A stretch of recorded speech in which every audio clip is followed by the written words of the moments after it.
What's the deal? It's your boy Young and Hefe. Don't care about number what the check say. Make sure you go ahead and like and subscribe because it don't cost you nothing to press that button. And if you ring that notification bell, I'ma bring you mail.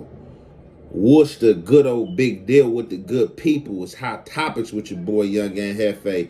And I'm here to bring you another one like the other one. Meal, no emotion, I be vicious, baby, tell me how I feel. I be cocky, so they think I got a weapon on me. Past aggression only left me in a certain section. Effing ends and Desert Eagles, y'all just rap about it. Disrespect won't be no peace and we gon' crash about it. Pretty cars ain't what they worth, ain't get no cash about it. 100K a hill, your scab, it got me eating crab. Cam Newton, I be floating when I hit the dab. Conspiracy like bluegrass, Benji's on the dash. In the cell like Nipsey Hussle, I be on the ass. They got action, wanna kill me, it's a dangerous path. You want the juice, take the power, see how long it lasts. That bitch was bougie, dating ballers, now she sniffing glass. I turn my nose up on the bullshit like I spot a rash. So Sedan, Chief Lexus, and I got a Jag. BMF is how I'm living, blowing money fast. I got that bank up in my pocket, I won't pay the tax. I'm in the Benz on the phone, trying to close a home deal. I really made it off my Ronies.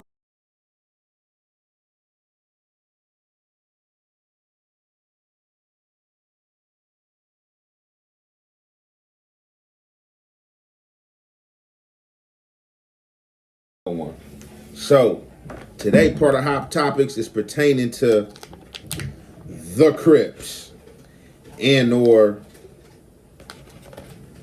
the unsanctioned Crips. See, back in the day, back in the G, they like to say, you couldn't just come up and say you was a Crip or claim the notoriety of being a Crip or under the Crip umbrella without tapping in.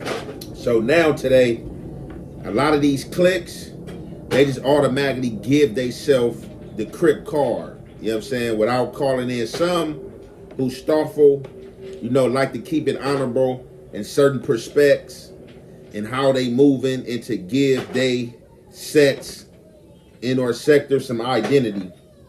So they'll call in to whoever they want to align themselves with, whether it's the gangsters, whether it's the neighborhoods, you know what I'm saying, the Hoovers, or, you know what I'm saying, whatever the case may be, the Bloods, you know what I'm saying?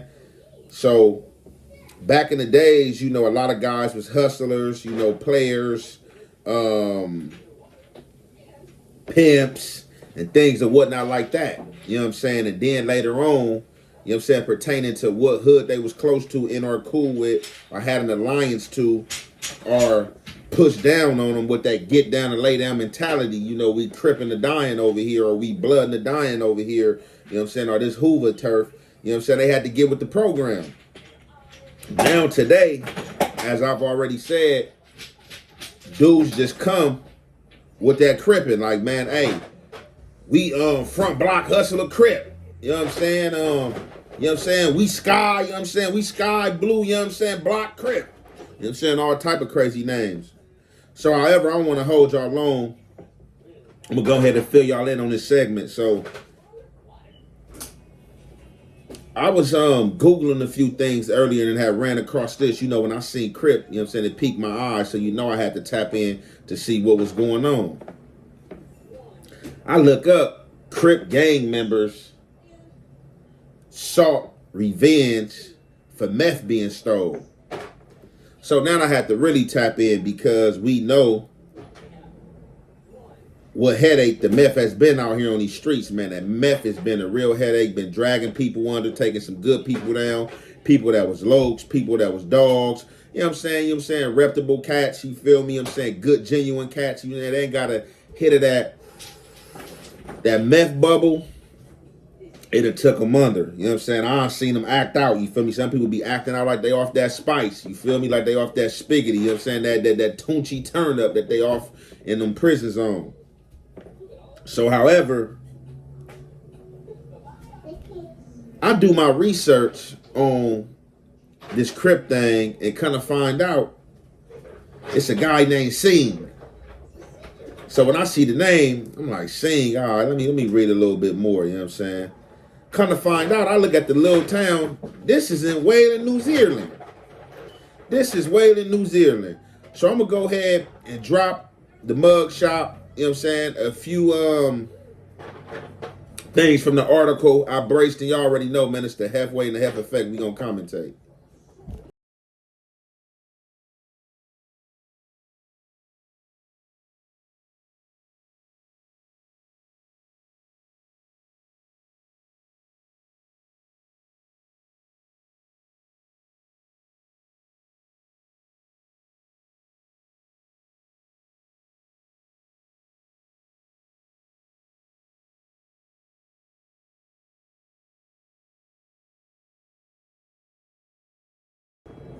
So as y'all see right there, that's a mugshot of the dude that's supposed to be the Crip gang member. And as y'all see, he's from a small suburban town in New Zealand. When you think about New Zealand, you know what I'm saying, off the back, you know, that's overseas. You feel me? I'm thinking about, you know, it's kind of giving me the vibes of when I think of something like the Taj Mahal, or, you know what I'm saying, you think about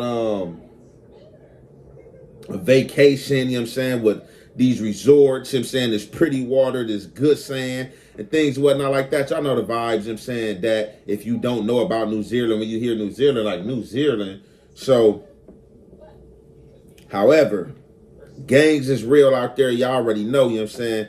This cripping, you know what I'm saying, amongst other sectors and organizations have expanded, you know what I'm saying, outside of the birthplace of LA and their streets, and just have migrated from state to state, and then, you know, overseas. So I remember the first time I came into contact with somebody from New Zealand. It was on Instagram, you know what I'm saying? So social media, you know what I'm saying, it languished the death of a lot of things, and it birthed a lot of other things. So Crip dude from New Zealand, no, he wasn't even a Crip dude, excuse me. He was like a click banger and or tagger. So he tapped in with one of the younger homies, you know, the young homie rapping. You know what I'm saying? He on this stuff, you know, he got like a lot of little fans, you feel me? So, you know, on Instagram, anybody can see you. So I guess, you know, a few of his tracks, you know, and caught the ears and eyes of some cats out of New Zealand. So one day the little bro hit me. Hey, big bro, I need you to tap in, bro. You feel me? You know, I'm talking to some dudes from New Zealand. You feel me? They want to turn the set. So I'm like, huh?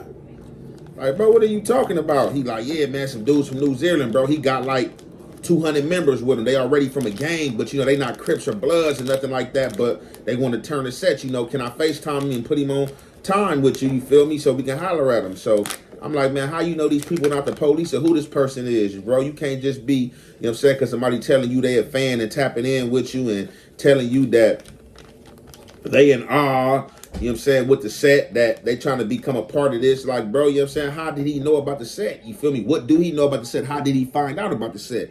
Oh, bro, you know, little bro, like, man, he had read the Monster Cody book. You know what I'm saying? He was asking me these different questions, you feel me? He was naming homies and bringing stuff up, you know what I'm saying? Then he also showed me the Monster Cody book, you feel me? And so I guess he, you know, tapped in, you know, and he was looking up stuff on Google and other law enforcement authority account on the A-Trey gangsters and stuff like that. And he was like, man, he was hearing that the set is one of the most violent street gangs, you feel me? You know what I'm saying? Hands down. So I'm like, man, bro, this is crazy. So, you know, this little bro, you know, I want to take his word for it, but as well as I'm on my tippy toes because I'm a person who just got out from doing time in the feds.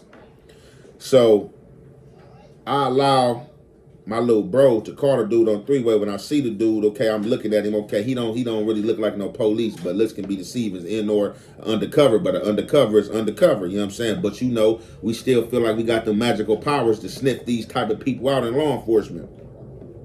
So he get online, you know, I'm talking to the dude, you feel me? He like a, you know, smooth, clean cut dude, you know what I'm saying? He had like a Justin Bieber hairdo though, you feel me? So, you know what I'm saying? You know, he was like, he practicing, multi and stuff like that, you know, he a prize fighter and stuff. So, you know, I was asking him how he hear about the set, you know, he brought up the Monster Cody book and, you know, but, and as well, you know, which furthered him to study more in doctrine on our area. So I was asking him, like, you know, why you want to turn the set? He like, oh man, you know, I'm from a little clique, even though it's out here based in Virginia, you feel me? But I mean, based in New Zealand, but you know, we want to be Crips, you feel me? And we want to be A-Trays, and we beef with the neighborhoods. So I'm like, man, hold on. I'm like, well, I'm like the neighborhoods out there. So he like, yeah, they got like some neighborhoods out there. They like East Coasters. So I was like, well, the eight trays and East Coasters. You know what I'm saying? Like, it's not no beef. You feel me? Like, I mean, you have like little scrimmages here and here because you feel me. People be on their gangster little neighborhood stuff. But I'm like, from a person that's really from them areas. They know it really ain't no beef. It had been little scrimmages with certain, numbers over the years, but it's never been no official beef with ETG and East Coast. So, I was just giving him them dynamics and breakdown and things like that. So all in all, he was like, look, man, he started, showing pictures, showed some of his dudes, So we talked to him right there. We hooked back up with him like a few hours later. He had about like 80 dudes with him.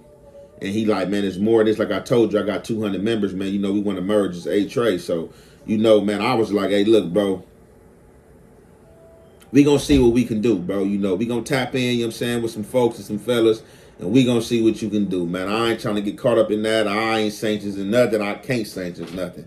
You know what I'm saying? So that was just my account with some New Zealand counts. Now, from what I see here, they already got Crips out there, and I don't know who these Crips is. I don't know if these the dudes he was talking about that he beef with or something like that. But it was a situation, I guess, during COVID-19 to where these makeshift Crip dudes out of New Zealand, was allegedly running a methamphetamine operation, to make money and to get their money.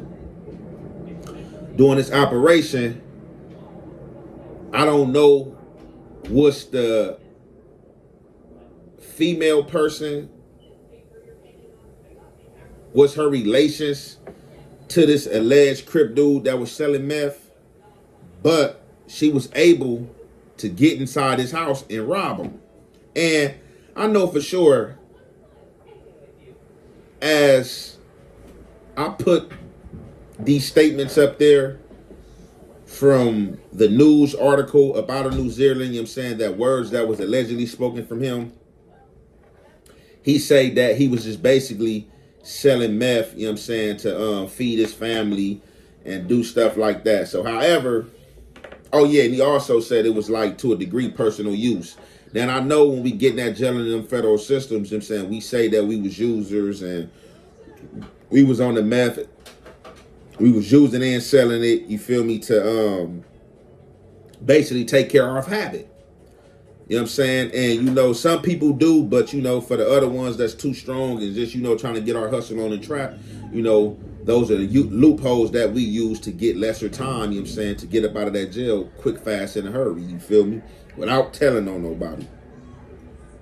So, however, I don't know how this woman gained access to this man's house, but it's obviously he was a user, or either he just said that, but let's just hypothetically take the route that he was using and selling.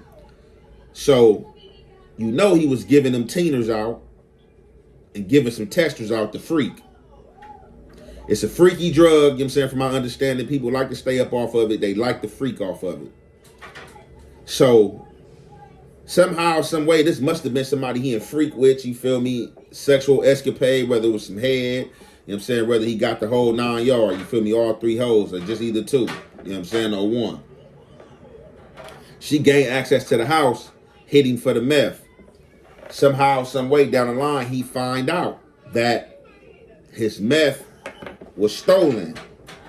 He found out that his meth was stolen from this woman. So when he find out that this meth is stolen, he get at his other counterparts who's supposed to be Crips and start sending word out. Hey, it's on. We own her, you feel me? We gonna get her, and stuff not like that. So I don't want to go ahead and speak his piece because he already spoke it. So I'm going to go ahead and drop these clips, from the threats that he was making and the statements that they got from him and that he admitted to in court.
Okay, so as y'all see, that's, I'm not gonna say a written account, but he's been sentenced to jail. He's been sentenced to 13 months, as y'all see. What I want to hit on a few things, and the reason why I chose this segment to blog on, because it's a lot of things. The 13-month sentence, that was a lifesaver. 13 months for Meth. Meth had the mandatory minimum that was at 10 years, jumped to 15 years, probably went back down like the 10 years, fell like the 5 years or something like. Matter of fact, it's not even no mandatory minimum no more on it. You know what I'm saying? So salute to that. You know what I'm saying? 1 point for the bad guys. As well as this New Zealand. So a lot of countries / states, depending on where you're at, they have a low tolerance. They have a high tolerance pertaining to drugs, but might have a low tolerance pertaining to violence, and vice versa. You might catch a violent case and they have a high tolerance for violence but a low tolerance for drugs. That's just how it be, depending on Democrat or Republican in that state, in our country. Well, out of the country, you feel me, it's more foreign diplomatic. So excuse me for speaking that false narrative. But in the States, I stand on that. Now, what else I wanted to point out? So this woman went and robbed him for his meth. However, he knew it was her. We don't know how he knew. We don't know if he was dealing with her, having sexual relations with her, or this was the last person in there. He had the house cambered up to where he seen her. He was sending death threats out. You know what I'm saying? He had the boys on her, you feel me? They was trying to catch up with her. Lo and behold, while they're trying to catch up with her and looking for her, this woman died. This how bad her luck is. This woman dies pertaining to some type of health complication. And I'm not surprised, because you just smoking meth, man, that's like wasp spray, baby laxative, all type of stuff, man, and chemicals that don't got no business being mixed up, you feel me, and shard up. And I don't know how they freeze, it be froze or whatever to where it gets to that ice shard state, to where they call it crystal.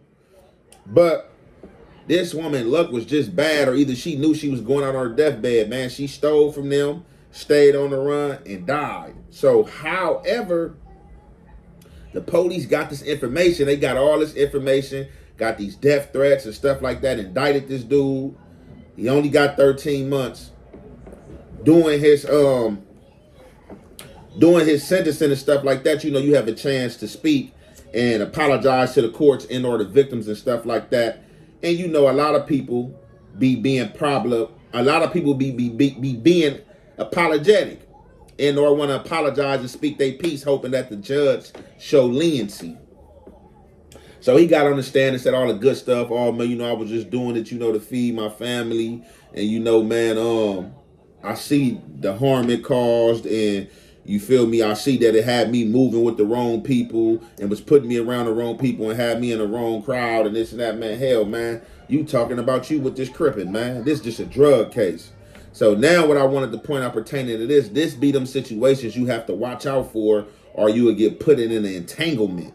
You know what I'm saying? With dealing with soft people, or people who really don't understand the lifestyle in which they're trying to bang. Because it's all peaches and cream, you know what I'm saying, when you extorting, or you know what I'm saying, like it's going your way, you feel me, and you got a person bending to your will. But as soon as law enforcement get involved and your ass end up in jail for that entanglement, now it's, oh man, the gang man was making me do this, the gang was doing this and that, I'm gonna try to get away from it, you know, I see these people was bad. No, you the bad one. Shit, they got all the texts of you saying all this gangster shit about the you man, I'm a crusher and this and that and stuff like that, and then you get caught up and you try to, you know what I'm saying, throw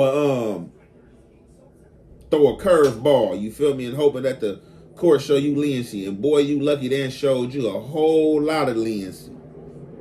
So to y'all out there, man, I'm telling y'all, man, y'all better watch out, man, hold steadfast, man, and keep your eyes on the prize, man, because y'all don't want to be this fella right here, and y'all don't want to get caught in no entanglements like this to where you catching a federal case, you know what I'm saying, for dealing with some cats, you know what I'm saying, who wasn't hard bodying or was playing them games. So I'm going to conclude this right here and go ahead and get this out to y'all. It's your boy Young and Hefe. Don't care about number what the check say. Make sure you go ahead and like and subscribe, because it don't cost you nothing to press that button. And if you ring that notification bell, I'm going to bring you mail. I know you capping. Man, I might make some niggas mad with this shit here, right? But I don't give a fuck. I'm going to keep it real. Man, half of these niggas around here the police. And y'all got them hanging out with you. Half of these niggas that got on the stand, my nigga, and testified on niggas, right? But them y'all homeboys. They come home, y'all celebrate them. Y'all got them at boo, coo, this, all this shit come around. That's why I don't fuck with these niggas. Cause them be the same niggas that got them gonna get on the stand and testify against your ass when you out here in the streets. See, that's why I got the way, dog. It ain't nothing out here but niggas gonna tell on each other. Get on the stand and testify. Oh, it's niggas around here done testified on niggas. I got paperwork, niggas done testified, got on the stand on niggas, and don't even got nothing to do with the motherfucking case. That's how scared these niggas is around here. Fuck they talking about. It can happen though.